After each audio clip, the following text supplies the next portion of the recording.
He has got, he's a Madrid champion for the SPE, and a Switzerland national champion back in 2016 before we moved over to international tournaments. He's got an Anaheim Open top 8 placement, as well as a top 32 at Worlds in 2018. And that does, of course, mean Luca is the reigning Switzerland national champion and probably will be for some time yet. Alexander Weber has had some more recent accomplishments, but showing off there that 2013 was an absolutely banner year. That was a pretty good year. Playing that fire archetype with Blacephalon, Reshiram, and Charizard, lots of fire tricks. It's a deck we didn't see on the stream yesterday, and I do need to mention we are in winners round 7 here, so as we head on over into the game, we need to bear in mind that, well, the winner of this game is going to be headed straight to the global finals. Loser goes into the loser's bracket, is still alive in the tournament, but we are going to be putting somebody into the global finals in this game. So absolutely a huge game, as you say, with massive stakes. Alexander, he's basically playing the sort of smash and grab welder, take the prizes as they lie kind of deck. You've got your Cramorant, you've got your Blacephalon for big blow-up damage if you are able to accumulate a hand size. You've got early aggressive Reshiram and Charizard, as well as Heatran GX. So plenty of things for Luca to be playing around, who is just going to be using the ADP Zacian. Looks like, I can only imagine Luca won the coin flip and has forced Alexander to go first. Typically, you expect the welding decks to kick off the games going second so that they can get welders and big burst damage. So Luca identifying the matchup early and choosing to have a supporter to kick off his turn. Absolutely. I mean, a welder and a switch would actually have led to a KO on that Zacian last turn. So, yeah, that would have been a very bad start. And Luca is on the back foot here. An awful lot of his deck is weak to fire. You know, that Heatran, free energy, 130 damage. Generally speaking, that is reserved for those smaller single prize Pokemon. But it can get a one-hit KO on an Aegislash, on a Zacian V. It can get a KO on these Pokemon. So we do just see a Professor's Research coming down.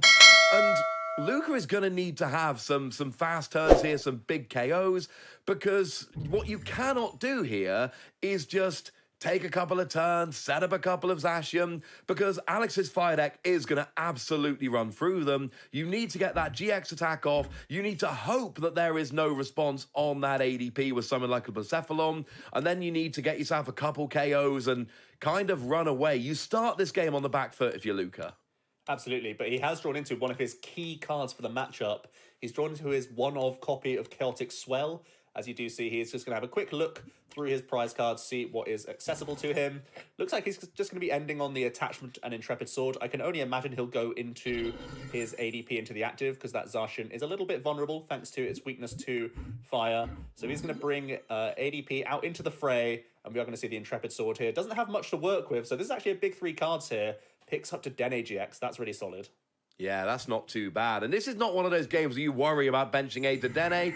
Dedenne is no more... In fact, it's less vulnerable than something like a Zacian. Zacian is going to be easier to KO than Dedenne. So that little 160 HP 2 prizer, not a problem. Speaking of which, hey, it's that little 160 HP 2 prizer giving Alex a new hand of 6 cards. Surprisingly, we're seeing the Cramorant V get discarded. Typically, you'd associate Cramorant as being a decent option in this deck because it can be a finisher on Dedenne GXs, but Alexander just getting rid of all of that. A couple of Fire Crystal and Giant Hearths hitting the discard pile. Alexander does play 3 Giant Hearth, so he knows that the third one that he does find will actually be the thing that sticks in play at this stage. So happy to just throw one of these away now. He's got a few quick balls, does play for the full 4 complement of Pokegears in his deck, so he's able to pick out a welder here. And let's see if he can find themselves a switch out. He plays 4 switch as well as 4 copies of Scoop Up Net. And we are finally seeing a welder here. So we'll be attacking with Heatran by the looks of things. So must have switch in hand. Otherwise you don't weld a 2 to Zigzagoon. Actually, you can put 2 there and then still pay retreat. And still get the value from Heatran. But instead throws 4 to the active. Going to use the Steaming Stomp. And he's hoping that he's in range with his Hot Burn GX attack next turn. So a ton of pressure from Alexander there. Yeah, that was a very nice turn from Alexander. It's all he really needed. Take advantage of Heatran's ability. When you switch it into the active, you can move energy over. That's how it got from Galarian Zigzagoon onto Heatran. It's got a GX attack that does 50 damage for each fire energy attached to it. So it's actually threatening 250 damage without weakness next turn. So if Luca uses a GX attack here, is going to give up free prizes. If he attacks with Zacian, he's got a, well, essentially 110 HP Pokemon that gives up 2 prizes in the active. Does play a Morile here. Can he force anything onto the bench? He can. But do you really want to? They're both pretty good attackers. I think you want this in play just to, wow, what an insane hand Alexander sat on, to be honest. Nuts. Yeah, there is some argument to put down the Reshiram and Charizard, because when you play Rusted Sword, you can actually one-hit KO that post-GX attack, but it's going to force down the Blacephalon. It's less likely to just come in and punish you with Double Blaze GX. But basically, Luca knows that he's staring down a backup Welder and a Giant Hearth coming into play. Pretty much the perfect hand. And yeah, that's awkward to deal with. He has picked up his first Metal Saucer. He at least knows he's not staring down any Boss's Orders plays. It's basically only going to be Heatran attaching to the active, welding to the bench Blacephalon by the looks of things. So Luca's going to have to try and set up basically 3-turn win here, where he's going to GX, he's going to try and get through the Heatran, he's going to try and Boss's Orders after the fact. He is going to try and research here, just get rid of his hand. He needs to work towards more Metal Saucers and more energy drops here. Well, he does have an energy switch in hand, and I don't think he's used the energy attachment this turn. I could be wrong about that. So there is an argument to put down the ADP, energy switch onto it, and then maybe try and get a GX attack with a new ADP just to make it much more difficult for Alex to get the KO. Still would get the KO with a Welder GX attack, but really just kind of force it.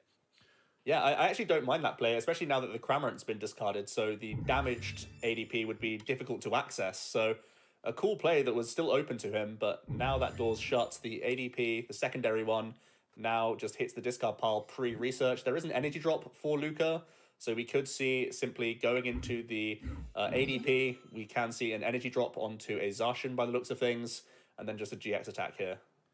Absolutely. And the GX attack is going to come out. What I worry about here is that you're allowing Alex to get a KO without having to welder onto the Heatran. So now Alex is going to be able to welder onto, say, the Blacephalon on the bench. And when you're playing these fire decks, anytime you can welder not onto your active or not onto the Pokemon with which you're attacking this turn, that is absolutely huge because it gives you access to another supporter card the following turn. And that is exactly what we see. Welder onto the Blacephalon, drawing 3 cards. We do see the KO with Hot Burn GX.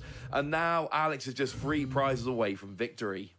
Yeah, really nice. He's set himself up with the Blacephalon in the back. Luca does not play much hand disruption. He just plays 2 copies of Marnie, no reset stamps whatsoever, and his Celtic Swell is already used, so not many ways to slow down the opponent at this stage. You're hoping that you can just take your Morwile KO, and then you're looking for Saucers and Bosses to finish off the Dedenne GX. He can still win in 2 turns here, let's not forget, so he's kind of on the back foot in the fact that he needs to draw a lot of cards, and he's currently not sat on much, but he can go Morwile here, and then he can just go for Professor's Research, hoping to set himself up for Saucers and other plays here.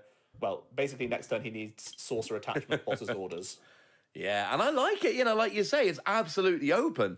Because you've used Altered Creation, even though you gave up 3 prizes to do it, if we see both players doing what they want to do, Luca will actually win this game. One of the reasons you don't put down that second ADP and you do give up the KO is to stop Alex potentially being able to take 2 KOs and win the game and essentially get ahead in terms of how many turns you need to attack in order to win. So I do quite like this. I think not benching that second GX, there is a definite advantage, but it is now down to Luca. Got to get a KO with a Morile, then got to get a KO with Zacian next turn. If he doesn't, you've got to think it's going to be the end. But we do see that there is actually everything needed for the KO next turn already in hand. Yeah, the only fear factor is if you play this Saucer, that if Alexander has his one-off copy of Boss's Orders, it's actually not super unlikely, even though it's just a 1 count, because there are 4 Pokegears in the mix. So he may need to hold everything. Alexander does not play any hand disruption, so you just hold your hand as it lies and hope that Alexander does not have a Boss's Orders with Blacephalon here, so that Morwile is no longer able to deal enough damage into the Dedenne GX. And that is one of the downsides, of course, of, you know, letting your opponent have that welder onto the Blacephalon. It opens up a Boss's Orders because you don't need to use a welder anymore. So you've got access to Boss's Orders. And yeah, The good news is, having said that, Luca's actually got 2 Metal Saucer in hand now, plus an energy, plus a boss's orders, so I'm fairly sure that's game for Luca. Yeah, this looks locked up to me because he already has the air balloon on the backup to Dene. So even if there were any boss's orders plays here, he would have been completely safeguarded around that. So based on the hand, he can just go ahead, promote anything but the Zacian with the energy. Just do his saucer plays, boss's orders, and that's going to be a swift game 1 here. Really fast-paced play from both players. Absolutely. Very, very well played as well. I adore how Luca's played this game. It is not a good matchup. It's not a matchup you want to face. But Luca here is just going to retreat the Dedenne, pop the Zacian active. He's going to click that Brave Blade attack. Crobat goes down for 3 prizes because of the Altered Creation GX. And Luca is going to take a pretty nerve-wracking game 1. It was not exactly a decisive victory. His opponent had 1 prize card remaining. He needed a very specific combination of cards to do it. But hey, he had that combination of cards and takes a 1-0 advantage in the game.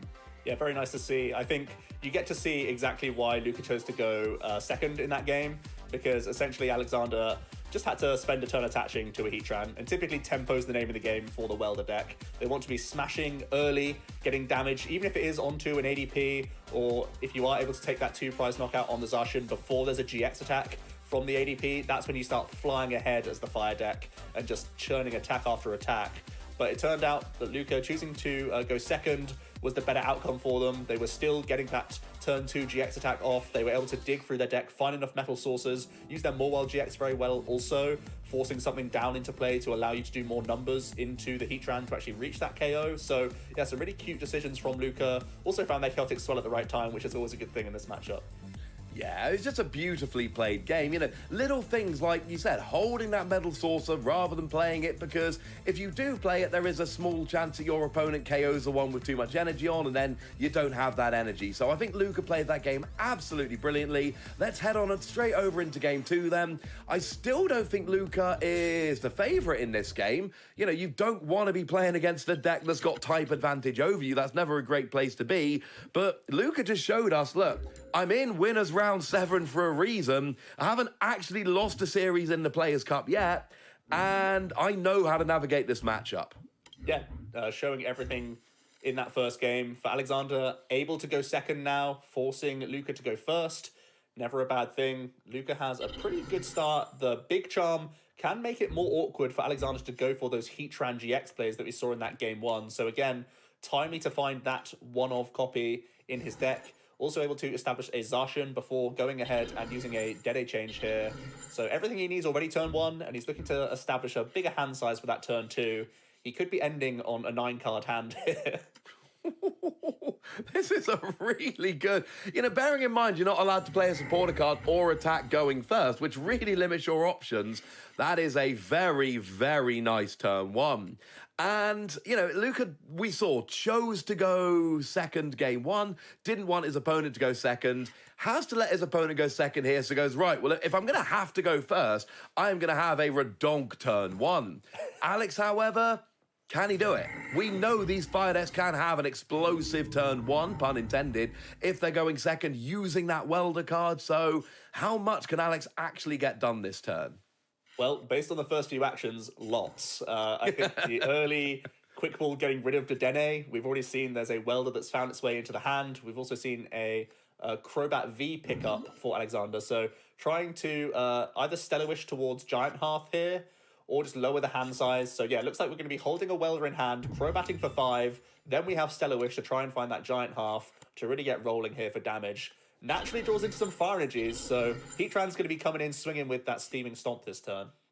Yeah, there's always that tiny outside chance that you can get free energy on the Blacephalon using Welder, and then it would need to be 7 energy in hand to get a KO with Blacephalon. It's not really realistic, so we see a slightly more restrained plan here, going into that Heatran, energy attachment for the turn, and 130 damage is nice because it's exactly like we saw last turn, or last game. It means that the GX attack can come in and get a pretty easy KO next turn. Luca will get the GX attack off before the KO, so honestly right now we are seeing the game go very, very similar to game 1. Looks like the Morwell going to be coming in again. Again, Luca receiving the bad news that there's a backup welder in hand. This time also potential to go ahead and refill with the Den AGX. Does actually have the benefit of Giant Hearth here, so he can get activation of his Metal Saucer. Then he can attach to his ADP into the active. You can get that free attachment and can choose to go ahead and use Professor's Research. I feel like you may have eyed up something like Skylar for Kinetic Swell, but when you know Alexander is already holding on to the Welded Double Fire, that's not going to be quite as useful. So yeah, nice activation of the Giant Hearth there, using it to your advantage. Get that attachment. All 4 Saucer are in the deck, so really important to make the most out of all of these cards. And now at this point you can see Luca looking through his deck, seeing what outs he has to make that Boss's Orders play count again, because there's two prize Pokemon on the field already. His prize map is pretty simple. Try and deal with Heatran, try and deal with Crobat. That's the path he's going to try and take this game. It worked in game 1. There's no reason it can't work here as well. And again, we're in that situation where, assuming both players get to do what both players want to do, Luca wins in 3 turns, including this one, and Alex wins in 3 turns, including next turn. So Luca is still, in terms of how many turns it takes to win, assuming everything goes exactly as you want it, Luca is at a little bit of an advantage here, but he needs everything to go perfect. He needs a Boss's Orders at the right time. He needs to make sure he can power up those attackers, hit those Metal Saucers, things like that. It is not always easy. When people talk about theoretical matchups, they always assume everything's going to go perfect. Not always the way. Yeah, and this time, thanks to the Big Charm, it does force Alexander to only get 1 attachment on the Blacephalon this time, so less likely there's going to be scary Boss's Orders plays involved. I'm actually kind of surprised we didn't see Luca use Quick Ball last turn and have a bigger dig into the deck. Actually chose to hold on to this Marnie that he's going to be using this turn. Because Alexander only has a Blacephalon in play, it's going to work out great for him by the looks of things. Especially if he can find... Wow, there's a Metal Saucer. So he's got everything. And he's also got Crobat to refill as well for next turn. He wants to still probably play, possibly even switch and Crobat this turn so he can draw the most for Boss's Orders. Because he still needs Metal Saucers on top of this. He does. I mean, you're right. This KO is fine, but we need the other KO. We need 2 energy onto a Morile, potentially, probably 3 energy onto a Zacian, and a Boss's Orders. That's a lot to ask for, especially without using your supporters. So that first KO from Luca, it's absolutely in the bag, but Alex is generally going to have an easier time building up those attackers than Luca is, because Welder is fantastic. Yeah, we're really just hoping from Luca's side that Swell Marnie is enough of a combination to keep this Zacian from getting KO'd, because right now his hand is not established for any Saucer players whatsoever, so it looks a little bit dicey. In the worst case scenario, if there is going to be a big KO from Alexander here, the hope is that you can just respond on the Mawile and then hope that there's nothing coming back into you from Alexander. But as we see Cherish Ball coming in from Alexander, plays a really quite unconventional deck list, playing 4 copies of Pokegear and 3 copies of Cherish Ball, much higher counts than you'd expect for most traditional lists. But it does mean that, wow, we're going to see also the Mind Report Mewtwo Stellar Wish combo to guarantee that Welder into hand. So that's got to be a telltale sign that we're going to see some crystal action with Blacephalon here. We are. KO. That Oricorio is a huge break for Alex. Alex has got a great catcher in hand, which means he can great catcher up the Oricorio and then play Professor's Research to dig for those cards to get the energy onto Zacian, and can use a supporter that isn't Boss's Orders next turn to try and end the game. So that Oricorio going down is huge for Luca. And look at this, not even a KO. That means it's game. It is game. Switch, retreat, great catcher. Wow, it's amazing to see a Zacian actually tank the hit. The Marnie plus Swell combo actually did it for a turn, and putting down this GX was punished immediately by Luca. Easy access to the bench, easy Brave Blade, and yeah, the good old boss game plan does in the end work for ADP Zacian here. And I think what we've basically seen here is why ADP is so gosh darn good. You look at that matchup on paper and you go, oh man, things like a free energy Heatran gets an easy KO, free energy Reshiram and Charizard gets an easy KO. It's so easy to start running through these Pokemon with those fire decks, but actually it is 3 turns. GX attack, KO a GX, KO a GX, And there was that Oricorio play. Great Catcher is generally only ever really played as a one-of because we're in a Pokemon V and V Max format nowadays. GXs are very much on the way out. They've probably only got a couple of months to go. They've been around for a while and they are getting less and less popular as they get replaced by Vs and V Maxes. Yeah, but Great Catcher is still good. Yeah, exactly. Still punishing right there. And wow, the Swell Marnie combo. It's something. It's not really a line that I was expecting. I was expecting.